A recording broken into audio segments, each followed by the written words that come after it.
इस ज्ञान को आप धारण कर पाए। धारण करना उससे भी मुश्किल है। क्यों मुश्किल है? कारण क्या है? लोक लाज।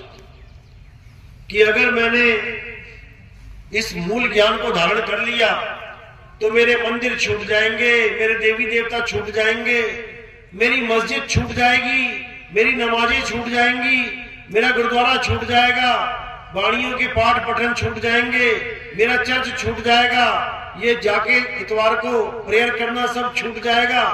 लोग क्या कहेंगे? लोग क्या कहेंगे कि आज तक तो ये मंदिर जाता था, रोज सुबह पूजा करता था, अब ये मंदिर ही नहीं जाता, ये तो लगता है मुसलमान हो गया। ऐसे ऐसे विचार आने लग जाएंगे। और याद रखना, ये विचार तुम्हारा मन ही पैदा कर रहा है। ये मन और माया कभी नहीं चाहते कि एक भी जीव इस माया जाल से मुक्त हो जाए। एक भी जीव, यानी हर जीव के लिए ये पूरा झगड़ा करते हैं, ये पूरा जाल बिछा के रखते हैं। बड़े बड़े देवी देवता नहीं बच पाए इस माया से, एक आम जीव तो क्या बचेगा। एक बार नारद मुनि ने सोचा, रोज जाते थे विष्णु जी के पास दर्शन करने, लक्ष्मी पैर दबा रही है, विष्णु जी आराम से लेटे भजन कर रहे हैं अपना। अब नारद मुनि सोच रहा है कि देखो, तीन लोक के स्वामी भगवान ये भी माया से नहीं बच पाए। ये देखो साथ में माया बैठा रखी है, पैर दबा रही है। मैं देखो माया से बच गया, मैं बाल ब्रह्मचारी, मेरे ऊपर माया ने जाल नहीं फेंका, मैंने उसके जाल को किनारे कर दिया, मैं फंसा ही नहीं। ऐसी सोच रखते हुए विष्णु जी के पास जाकर ये बात करने लगे कि महाराज जी, मुझे तो लगता है इस पूरे ब्रह्मांड में अकेला मैं ही हूं जो माया से बचा हुआ है। पूरा दिन आपका नाम जपता हूं, नारायण नारायण नारायण। आप भी नहीं बच पाए माया से। तो विष्णु जी का बिल्कुल सही बात है भाई, बिल्कुल सत्य वचन। हमारे पास माया है, लक्ष्मी का रूप है, तुम तो पूरे पूरे बच गए, बहुत बढ़िया। जाओ नारद, अपने धाम पे जाओ। अब नारद जब वापस जाने लगा, गर्भ में फूला नहीं समारा कि भगवान जी ने मोहर लगा दी है कि मैं तो बच गया माया से। रास्ते में एक महल दिखाई देता है। अब वो महल दिखाई देता है तो नारद मुनि सोचता है, भाई रोज जाता हूं इस रास्ते से, आता जाता हूं, आज तक नहीं दिखाई दिया ये महल, ये कहां से आ गया? शायद मेरी दृष्टि ना पड़ी हो, जाके तो देखूं यहां कौन रहता है। अब वहां पहुंचे तो वहां देखा एक सुंदर सी कन्या राजकुमारी पेड़ों में पौधों में जल दे रही है। अब देखते ही मोहित हो गया कि अरे भाई, ऐसी सुंदर कन्या आज तक मैंने नहीं देखी, ये मेरी दृष्टि से कैसे बच गई, जबकि रास्ता तो यही है। अब चला जाता है उसके पास, कहता है मैं आपसे विवाह करना चाहता हूं। वो कहती विवाह तो हम कर लेंगे, कोई बात नहीं, लेकिन स्वयंवर है, आप स्वयंवर में आइए, वहां पे विवाह हो जाएगा। तो जैसे आपको पता है कि स्वयंवर कब होता है? जब कोई शर्त रखी जाती है। स्वयंवर में कोई ना कोई शर्त रखी जाती है। जैसे सीता का स्वयंवर हुआ तो क्या शर्त थी वहां पे? धनुष तोड़ने, जो धनुष तोड़ेगा शिव जी का। जब द्रौपदी का स्वयंवर था, वहां पर क्या शर्त थी कि जो घूमती हुई मछली की आंख में तीर मारेगा, वो भी नीचे तेल में देख के उसको लेके, वो जीतेगा, वही उसको लेके जाएगा। अब वो पूछता है कि तुम्हारे स्वयंवर में शर्त क्या है? वो कहती है भाई, मेरे स्वयंवर में शर्त यह है कि जो तीन लोग का सबसे सुंदर आदमी होगा, सबसे सुंदर राजकुमार होगा, मैं उसके साथ शादी करूंगी। अब नारद बड़ा खुश, कहता बहुत बढ़िया, पता लग गया। अब अपनी दिव्य दृष्टि से देखता है पूरे संसार में सबसे सुंदर कौन? बार बार विष्णु जी का चेहरा आ रहा है सामने कि विष्णु जी से हरि से सुंदर कौन है? कोई भी नहीं। अब पहुंच गया हरि के पास, महाराज जी दया करो। कहते क्या हुआ? कहते बस एक दिन के लिए आपका हरि रूप चाहिए मुझे, एक दिन के लिए आपका रूप चाहिए, मुझे दे देना जब मैं मांगू। कहते ठीक है तथास्तु। आ गया स्वयंवर का दिन, मांग लिया प्रभु अपना हरि रूप दे दो, मिल गया, चले गए स्वयंवर में। अब जब सहेलियों के साथ आए राजकुमारी तो उसको देख के हंस के आगे बढ़ जाए। वो सोचे ऐसा क्या हो गया भाई, ये मेरे गले में माला क्यों नहीं डाल रही, जबकि स्वयंवर की शर्त तो ये थी जो सबसे सुंदर होगा उसके गले में माला डलेगी। तो मैं तो विष्णु जी का रूप लेके बैठा हूं, मेरे गले में माला क्यों नहीं डाल रही है।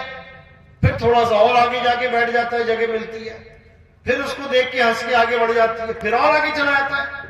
4-5 बार जब ऐसा हो जाता है तो वो रोक के पूछ ही लेता है कि हे कन्या, तुझे मेरा सुंदर रूप नहीं दिखता क्या। कहती है अरे बंदर तू जा यहां से, यहां राजकुमारों का स्वयंवर है, यहां बंदरों का कोई काम नहीं। वो कहता है क्या बात कर रही है। जाते हैं गंगा नदी पे, देखते हैं क्या, अपना चेहरा पानी में देखते हैं, ये तो बंदर का चेहरा दे दिया मुझे विष्णु जी ने, क्योंकि हरि रूप, हरि बंदर को भी कहते हैं, बंदर का रूप मिल गया उसको। तो वहीं पर जल लेके भगवान को ही श्राप दे देते हैं। क्या श्राप देते हैं कि जैसे तूने मुझे एक स्त्री के लिए तड़पाया है, वैसे ही तुम भी एक स्त्री के लिए तड़पोगे, रोगे, चीखोगे, चिल्लाओगे, लेकिन तुम्हें तड़पना पड़ेगा। तो क्या, कौन सा जन्म लिया फिर, राम जी का जन्म लिया। राम जी का जन्म लेके सीता को जब हरण कर लिया गया तो जंगल जंगल में रोते, चीखते, चिल्लाते, उस वियोग को सहन करते हुए अपना कर्म भोग किया। जो कर्म किया था उसका फल मिला, तो उस कर्मों के फल का भोग किया, यानी अपना किया भरा वहां पे। तो आदमी सोचता है कि मेरा किया मुझे नहीं मिलेगा, मैं कुछ भी कर दूं, मैं मुर्गी काट दूं, मैं बकरा काट दूं, मैं मीट खा लूं, मुझे कोई फर्क नहीं पड़ेगा। तुम्हारी हालत खराब हो जाएगी। एक एक पीस का तुम्हें हिसाब देना पड़ेगा, एक एक मुर्गी को कत्ल कराने का तुम्हें हिसाब देना पड़ेगा, तुम्हारी भी गर्दनें कटेंगी, कोई बचा नहीं सकता। क्योंकि यहां पर जैसा करोगे वैसा भरोगे। यहां भगवान नहीं बच पाया, तुम तो इंसान हो। अब राम जी तड़प रहे हैं सीता के लिए, रास्ते में कौन मिल गया, सुग्रीव मिल गए। सुग्रीव पता है ना, बाली का भाई। अब उसके साथ मित्रता हो गई, वो भी लग गया राम जी के साथ मदद करने में, जैसे हनुमान जी लग गए। लेकिन सुग्रीव ने कहा मेरा एक भाई है बाली, उसने मेरी स्त्री पे कब्जा कर रखा है, आप मेरी स्त्री को वहां से बचाओ, मैं आपका एहसान जीवन भर नहीं भूलूंगा। तब राम जी ने क्या किया, सुग्रीव को बोला जाओ तुम बाली को निमंत्रण दो युद्ध का, और युद्ध कौन सा, मल्ल युद्ध, कि दोनों भाई लड़ेंगे आपस में।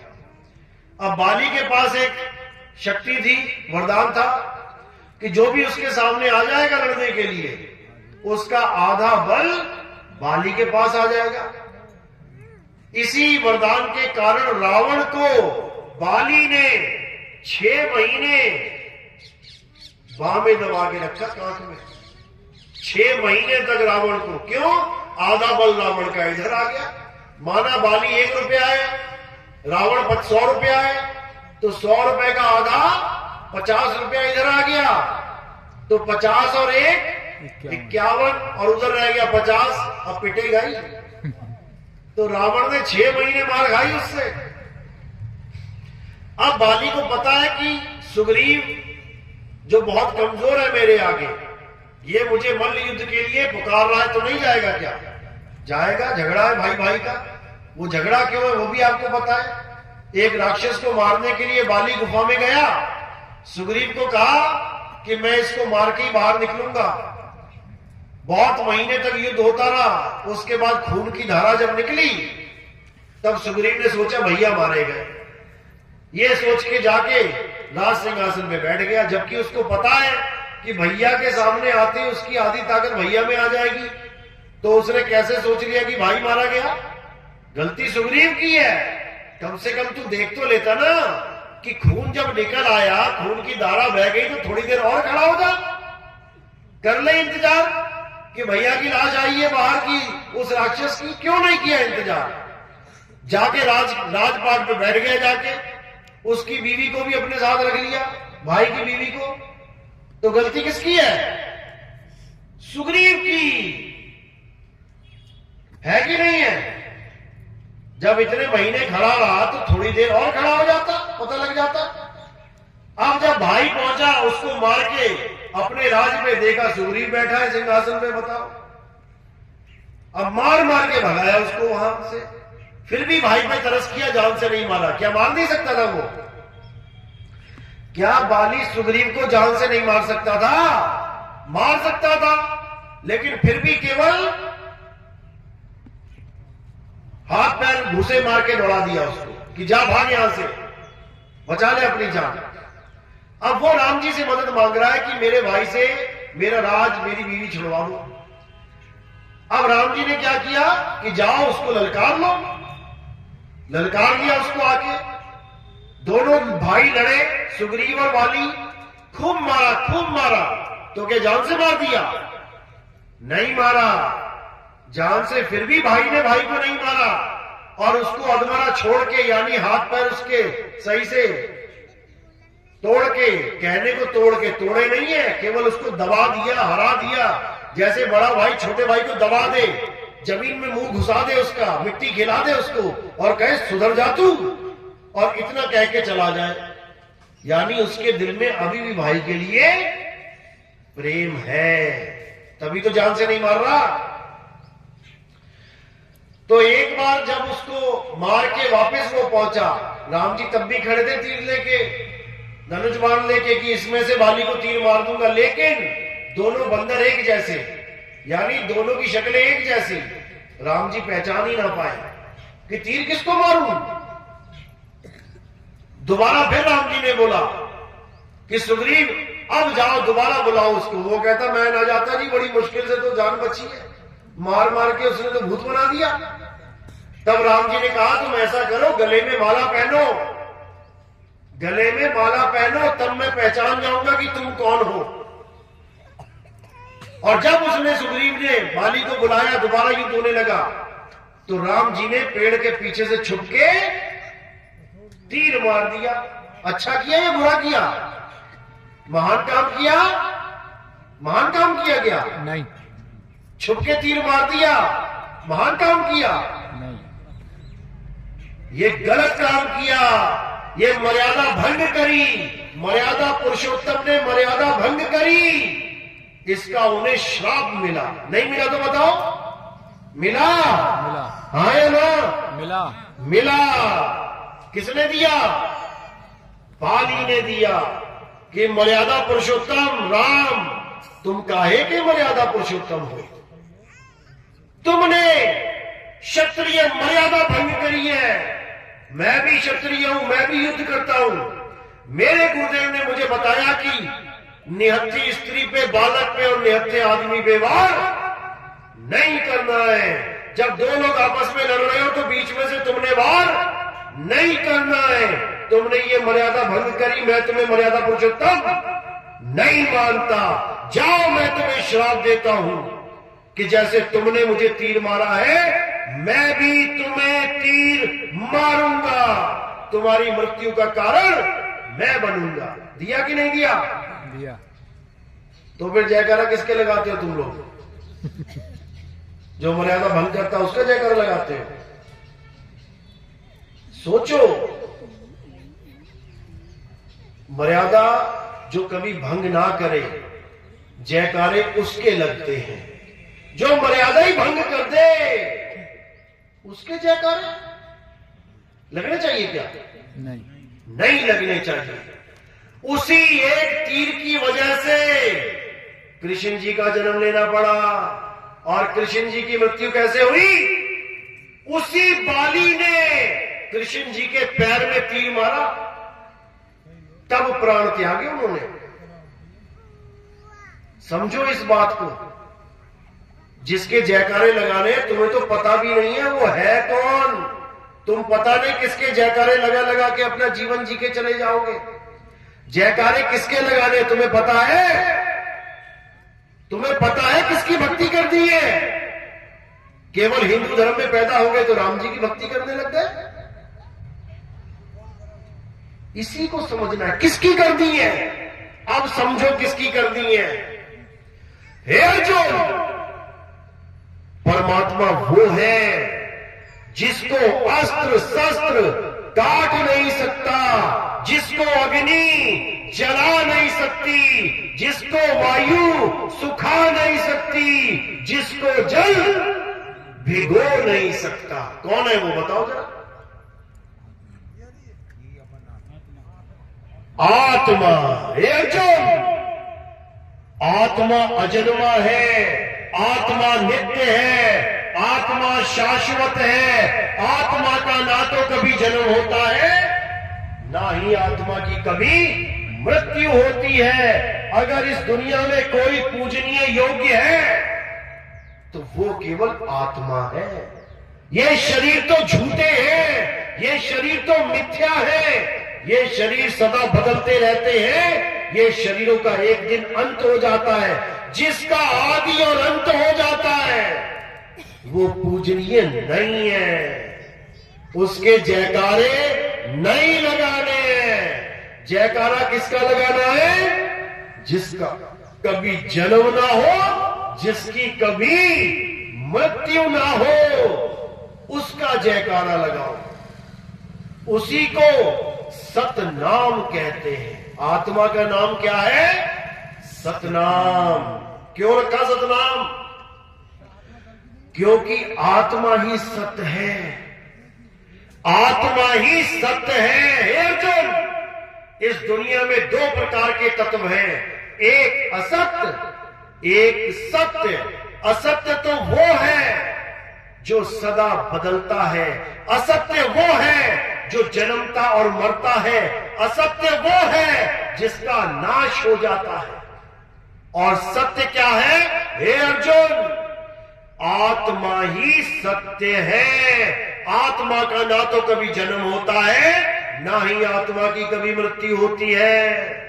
आत्मा नित्य है, आत्मा पुरातन है, आत्मा अडोल है, आत्मा अचल है, आत्मा ही सत्य सनातन है।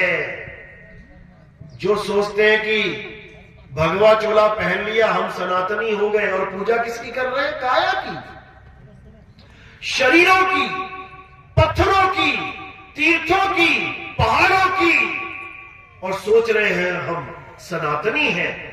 सनातन की तो डेफिनेशन भी नहीं पता उन्हें, सनातन की परिभाषा तक नहीं पता। लोगों को जो ये कहते हैं कि हम सनातनी हैं, क्या है सनातन की परिभाषा? हे अर्जुन, सनातन वो है जो कभी बदलता नहीं है, जो सदा एक सा रहे वही सनातन है। और क्या है जो सदा एक सा रहता है? हे अर्जुन, आत्मा अपरिवर्तनशील है, आत्मा कभी परिवर्तित नहीं होता। यही आत्मदेव पूजनीय है। इसके अलावा इस संसार में जो कुछ दिखाई देता है इन आंखों से, वो सब असत्य है। बिल्कुल क्लियर। गो गोचर जहां लग मन जाई, तहां लग माया जानो भाई। इन आंखों से देखी जाने वाली हर चीज माया है। ये पांच तत्व माया है। ये हवा, पानी, अग्नि, आकाश, धरती माया है। तो धरती यानी मिट्टी, पानी यानी जल, इसको मिला के मूर्ति बना दी। दो असत्य को मिला के मूर्ति बना दी। तो वो सत्य है कि असत्य है? असत्य है। क्यों? क्योंकि बार बार बदल रही है, रोज बदल रही है। 50 करोड़ की मूर्ति लेके आए मंदिर में, रखते रखते गलती से टूट गई, उंगली टूट गई, अब क्या करोगे? 50 करोड़ की मूर्ति कहां जाएगी? कहां जाएगी? मंदिर में रखोगे कोई? तो फिर 50 करोड़ कहां गया? पानी में। जो 50 करोड़ का भगवान खरीद के लाए थे, कहां चला गया वो? पानी में। पानी में ही जाता है। नदी के किनारे देखो जरा, जितनी टूटी फूटी मूर्तियां हैं मंदिरों की, कहां जा रही है? सब पानी में ही जा रही हैं, खंडित हो जा रही हैं। इसीलिए कृष्ण जी ने कहा, हे अर्जुन, जो वस्तु खंडित हो जाए वो पूजनीय नहीं है। आत्मा अखंडित है, आत्मा अघुलनशील है, आत्मा अपरिवर्तनशील है। हे अर्जुन, हमें केवल आत्मा का ज्ञान प्राप्त करना चाहिए, ना कि ये देवताओं की पूजा करनी चाहिए। अध्याय 7 23वां श्लोक क्या कहता है देवी देवताओं की पूजा के ऊपर? हे अर्जुन, जो कम अकल के लोग होते हैं, बुद्धिहीन होते हैं, अल्प बुद्धि होते हैं, वो देवताओं की शरण में जाते हैं और उन्हें प्राप्त होने वाला फल सीमित और क्षणिक होता है।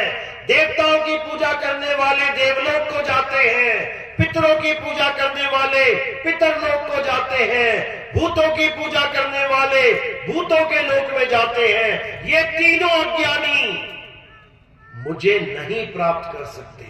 हे अर्जुन, मुझे वही प्राप्त कर सकता है जो मुझे तत्व रूप में जानता है, इस काया रूप में नहीं कि तुम्हें एक शरीर दिखाई दे गया जिसमें मुरली पकड़ी है और मोर पंख लगा है, तुम कहो ये तो कृष्ण जी है। अरे भाई, वो काया है, कृष्ण जी नहीं है, वो शरीर है। हे अर्जुन, तू और मैं शरीर नहीं है, तू और मैं आत्मा है। ऐसा कोई समय नहीं था जब तू, मैं और ये राजा महाराजा नहीं थे, और ऐसा कोई समय नहीं आएगा जब तू, मैं और ये राजा महाराजा नहीं होंगे। तुम इन शरीरों को अपना चाचा, अपना भाई मत समझो। ये शरीर 5 तत्व है, माया है। तुम्हारा चाचा, तुम्हारा भाई, तुम्हारा मामा आत्मा है। इन शरीरों के मारे जाने पर भी कोई आत्मा नहीं मरेगा। इसलिए तू शरीरों का मोह त्याग, धनेश्वर उठा और इनका संहार कर। बिल्कुल क्लियर समझाया गया। अब ये आत्मा जो हमने सुना, आत्मा सबने सुना ना, आत्मा शब्द सबने सुना है जीवन में, सबको पता है आत्मा है। हाथ खड़े करो जिसने आत्मा का नाम नहीं सुना है। बस 2-4 लोगों ने सुना, ईमानदारी से खड़े कर दो भाई। सब हाथ खड़े करो जिसने आत्मा का नाम सुना है। देखो सब खड़े हो गए।